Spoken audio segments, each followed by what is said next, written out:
When Latoya sings, God bless Africa and her sons and daughters. Think of her. Every song.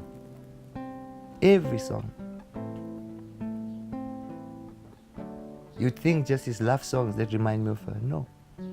It is so difficult to erase those things because I've seen society, they say, no, that's gone, move on. By the way, you don't switch it off and you don't erase it. It's not gone. It's there, but it's gone underground. It's all about a support system that's probably not always what one would like it to be.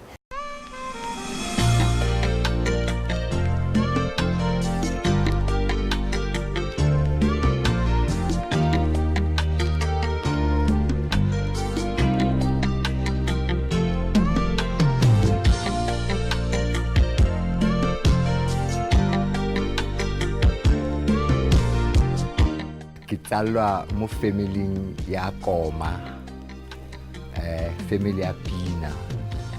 I don't remember any time in my conscious life mono go sena Koma haralla kwa lena la Maken. Jana ka ke le last born mo ntlung e mo di banding tse ke di joinileng. I was last born.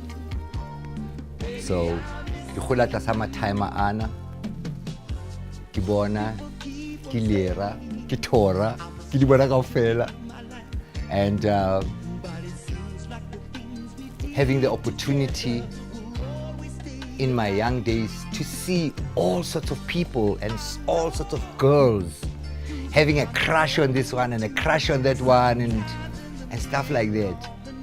But one day, my brother, Papa, the guitarist ya rona e vaile so re kopa tse re thuse a re hona le ngwanyana o mongwe ko morning da somelaiti and I think that's your wife. Oh, okay. She came in and said, hello Yella, and I was quite shy but I greeted her and I met her, and later on in the evening we spoke.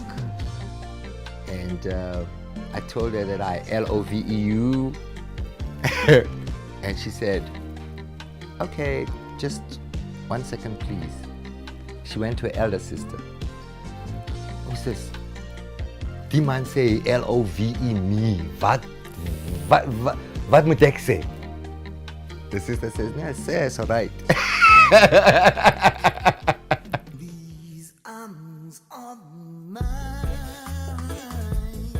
That's how I met my amazing queen, Agnes Mary Boysons. We had 4 children. The first one is Pauline. The second one is my son who was born, stillborn. And then there was Latoya and Nubia, who is famously known as Tsidi, more generations. And then there was Hunzi.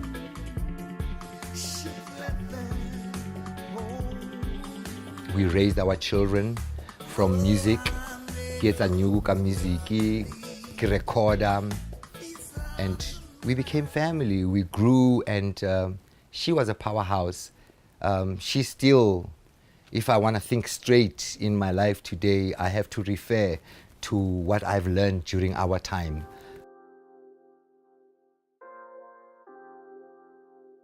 She supported me all the way.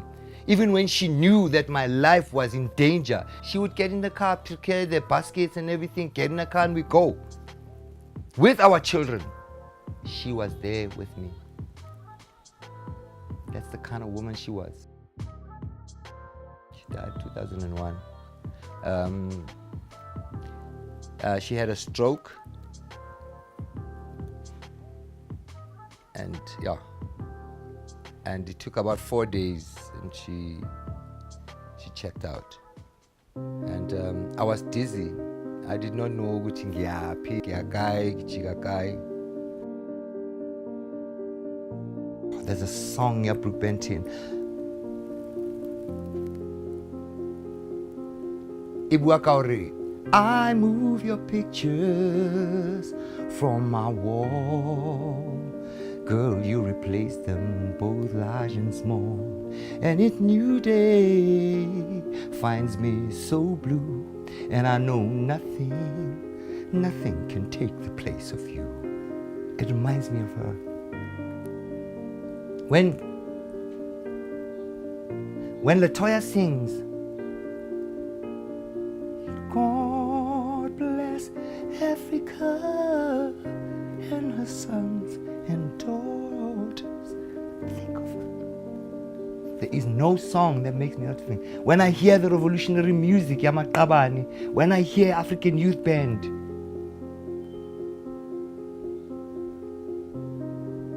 every song.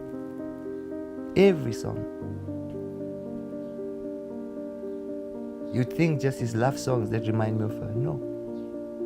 I changed into revolution while she was there. She was watching me. She let me. She didn't say, you're gonna get killed. Don't go there. Never. I have a grandchild right now. A grandchild. That's a reflection of my wife. LaToya is a reflection of my wife. Pauline is a reflection of my wife. So you see her physicality, not just in spirit. I can think of her, that spirit, but I can hold her right now. I can hold these children who reflect her, who give me the same empowering spirit that she used to give me. When she left, my children scattered. Some of them got involved in drugs. I tried to get married a year later to fix it. Until even now, my daughter is still a drug addict. The baby, the Khunsi. I had to deal with the older one, Pauline, who also has been on drugs. My family fell apart. All of us, we fell apart, all of us. Toya wasn't better off. Everybody just thought that their own pain was bigger than the other one's pain. You are looking into yourself and not looking for yo. They are just feeling even worse than me, you know. So that thing, made us lose sight with the unity of the family.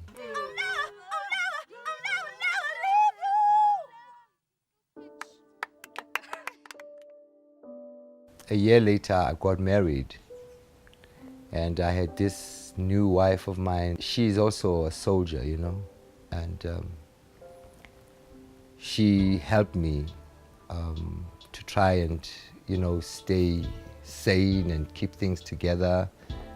But unfortunately, I had daughters and who know their mother, and it was not easy for them to accept this new situation. So basically, the situation just turned out not so, it just didn't work. The pain that I remain with is the pain of my grandchildren right now. The pain of whether they can operate in the music business and be okay. The pain is in the future, but in the past, I'm all right. Onward, we march. I am healed, absolutely and totally. I can face my challenges right now.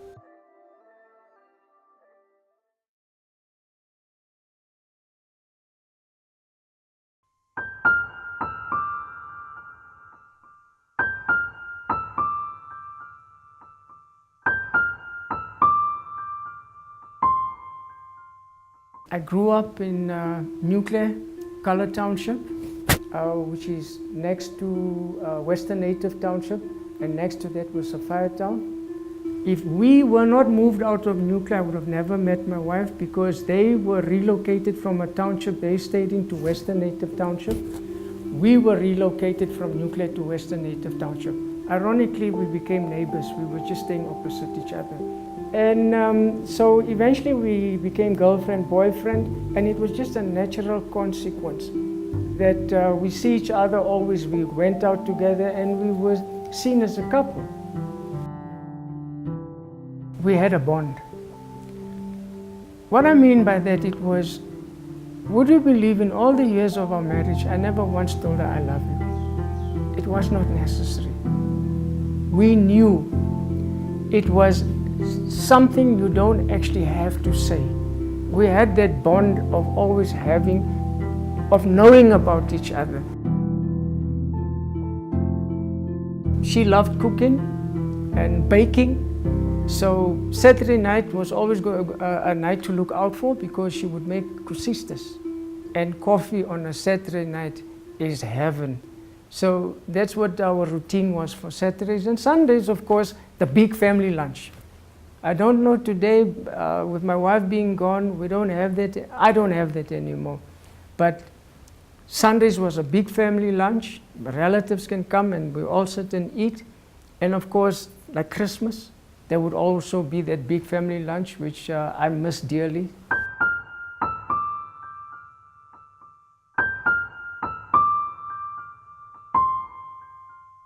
One of the routines we had on a Sunday morning, that we'd go for a long walk, and that would help me loosen up my tight muscles. April 2009, I noticed she kept stopping when we were walking. She kept stopping. It was not like her to stop so frequently.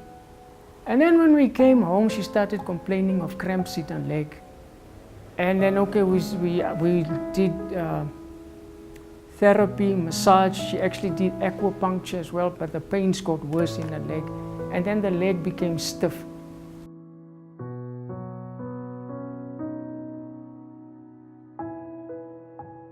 In desperation, I went to our GP. I said to him, hey, listen, man, this woman can't walk anymore. She walks stiff, you know. He says, the nerves are not speaking properly to the muscles. I say, so what's the treatment? He said, there is no treatment.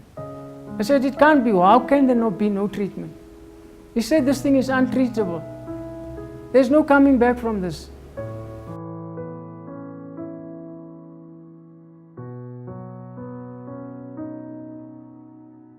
It went so bad that it affected me physically. I developed hypertension. I became so sick. I got high blood pressure and had to be treated for high blood pressure. And I suffered a lot of weight loss. I wasn't always this skinny. It is from that episode that it broke me physically. It really broke me. And I also developed prostate cancer, stage 4. It was in February, that last week, when she started showing me more frequently, hey, I think I'm gonna go.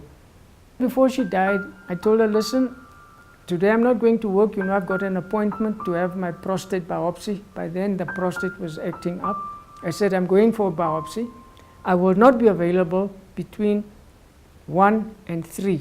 It was 20 to 3 when I came here at the corner, and I saw an ambulance at the door. And I saw my son, the eldest one, and he was like out of his mind. I said, what's going on? He says, Ma, I think Ma's died. I said, come, let me go and have a look. By then, I had so many episodes with my wife.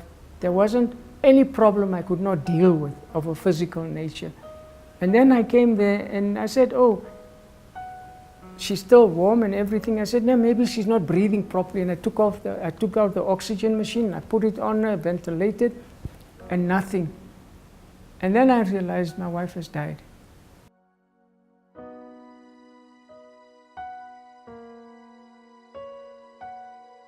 She was like this though, you know.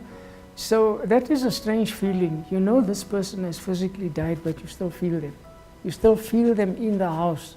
And to this day I have that feeling. I'm never alone, you know. I feel her presence still with me. And people tell you, move on and all that. You see, after having been married to someone for 40 years, and having known that person before then, there is a lifetime of having been together that you don't switch off. It's always sitting there in the back of your mind. So that thing continues, that the way I am and my routines with things, I'm maintaining those things, and my partner understands those things. You don't switch those things off. It is so difficult to erase those things. It is what has happened now, it is subliminal. I don't talk about it anymore because I've seen society means move on.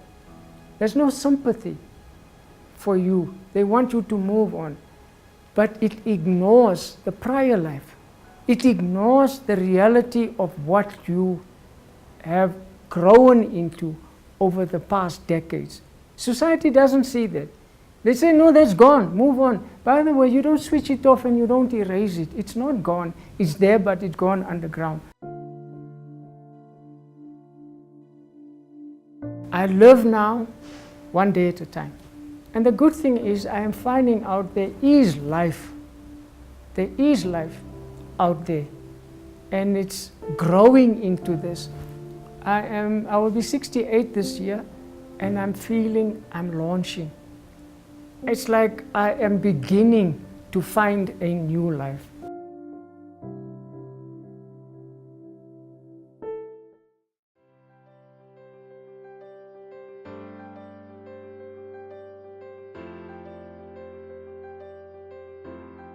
My name is Wanda.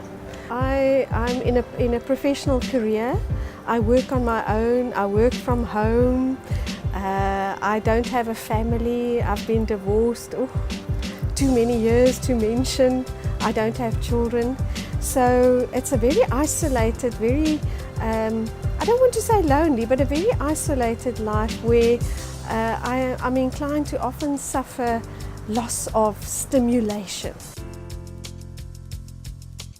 Those few hours where you sit at home and you spend alone, and there's nothing enticing on the television or so, that's when I start craving some good company.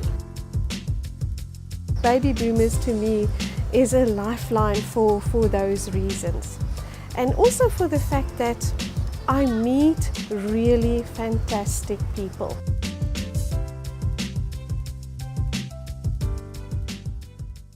I started Baby Boomers just a little over 3 years ago. With a combination of factors. The first thing I was looking for was a group my age who could hike at my pace, because what I was finding is the hiking groups and clubs that I joined briefly, too fast, too serious. It was more like a time trial every time, you know. I had a partner who I'd broken up with, so he was no longer around to hike with me, and I had a good friend who died, who also used to like that. I mean, that's just the stage of life, you know, one gets to. And I thought, I can't be the only one. You know, my sister who lives in the United States, she was on a mission to get me connected with, I think she had more of a guy in mind. And she told me about sites on the internet and so on, and I'm really not interested in that at all. And then she put me in touch with somebody who had heard about the meet-up concept that is in fact an international concept. And I investigated it one day and saw that there's this group calling themselves the Baby Boomers, which I am pretty much a part of. I'm turning 60 this year, so I fall pretty much within that band of that Baby Boomer generation. And it sounded interesting, and I thought, you know, nothing ventured, nothing gained, let me try it, and I've never looked back. I don't have relatives really, apart from my dad in Gauteng and a brother in Cape Town. So it's all about a support system that's probably not always what one would like it to be. And that's where Baby Boomers to me fill a very, very important gap.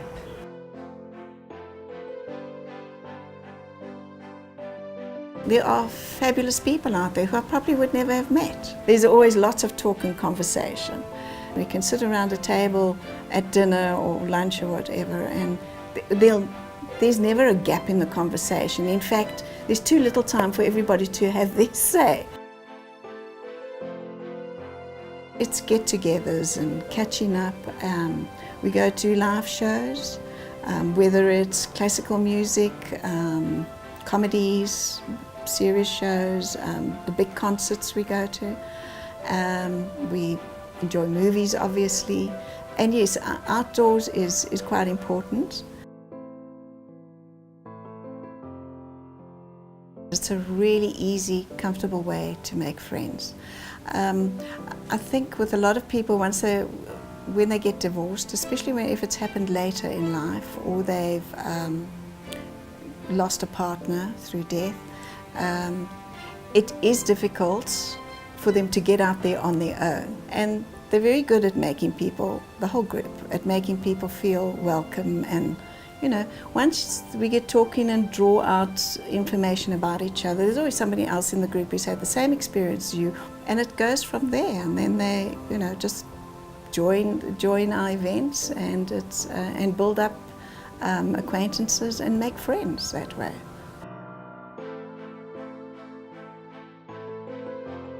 When I attend events where there's enough of that it feeds my soul, it feeds my needs, you know, and I could probably go for a month or so without an event if I've had a good evening or a good day or a good weekend of just soaking up other people's lives, you know, sharing with them what they're doing and what's important to them. And a lot of them, I must say, I'm probably one of the odd ones out, not having grandchildren, not having children and anything like that. So you share in the experiences of other people who do have that. And that is incredible. So many have come to me and said, well, thank goodness for this, because they didn't know how they were going to get on with their lives. And that's very heartwarming, you know, and then they're off and running, you know, it's wonderful. Hardly a day goes by that I don't get 2, 3, 4, 5 little WhatsApp jokes and so on. And that group is largely made up of baby boomer friends, you know, and we all appreciate it. I mean, it's like a little lifeline within a lifeline, you know. We keep circulating those things, sending it around and so on. And that to me is of tremendous value. It is lovely, keeps me going, makes me feel I belong.